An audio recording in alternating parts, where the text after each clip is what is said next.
You did everything right today. You worked hard, you showed up, you tried. And yet, somewhere between closing your eyes tonight and drifting off to sleep, a quiet voice will whisper, it still wasn't enough. You don't know why. You just know the feeling. That hollow ache that lives right in the center of your chest. Like no matter how much you do, how much you achieve, how much you give, you always fall just slightly short of deserving to feel okay about yourself. If that hit close to home, stay with me, because what I'm about to tell you might change the way you see yourself forever. Imagine a child, maybe 7 or 8 years old. They run home with a test paper, 92%, practically beaming. They hand it to the person they love most in the world, and that person looks at it, pauses, and says, "What happened to the other 8%?" No celebration, no hug, just a question aimed at the gap. That child grows up.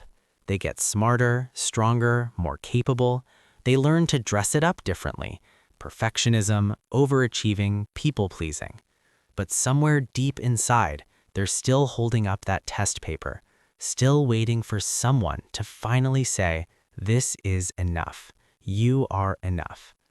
Maybe that child was you. Here's what psychology tells us, and I'll say this in plain language.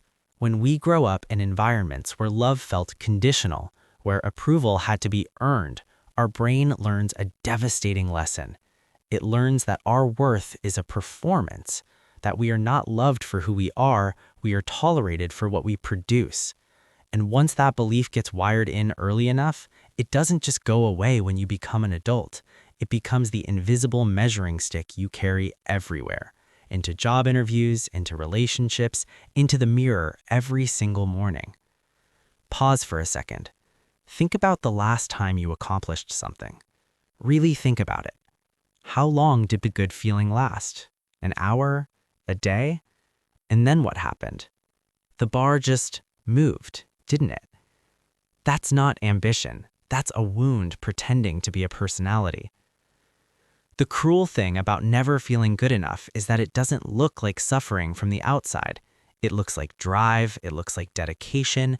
People will compliment you for it. They'll call you motivated, disciplined, high-achieving, and you'll smile and say thank you, while the inside of you feels like a house on fire that no one else can see. You'll have real-life moments that should feel like victories, a promotion, a relationship, a goal you worked years for, and instead of joy, you feel a strange emptiness, almost like fraud, like you somehow tricked the world into thinking you deserved it, and it's only a matter of time before they figure out the truth. That feeling even has a name, imposter syndrome. But here's what they don't always tell you about it. It's not a thinking problem, it's a feeling problem. You can know intellectually that you're capable. You can have all the evidence in the world, and still the body keeps the old score.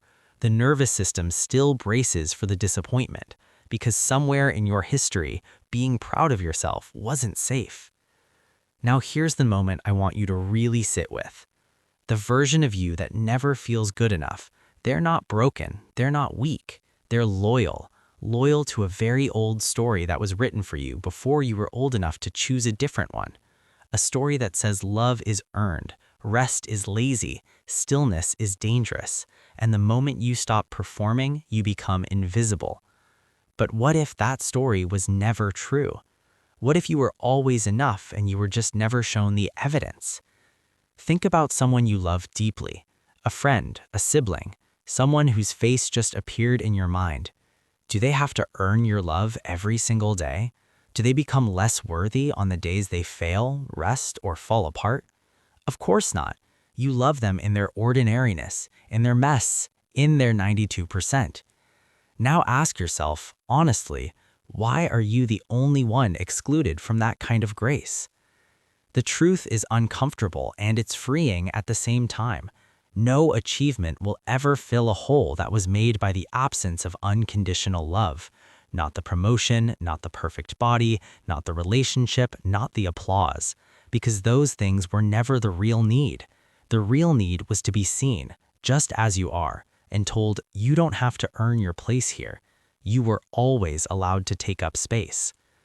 So this isn't about lowering your standards. It's not about giving up or settling. It's about separating your worth from your output, about understanding that you can want more for yourself and still believe that right now, today, you are not a rough draft waiting to be finished. You are a whole person living a real life, deserving of your own compassion. The voice that says you're not enough, it's old, it's tired, and it was never yours to begin with. Maybe it's time to stop listening to it and start writing a new story, one where you are the person who finally looks at the 92% and says, I'm proud of you. This is enough. You are enough. Because you always were.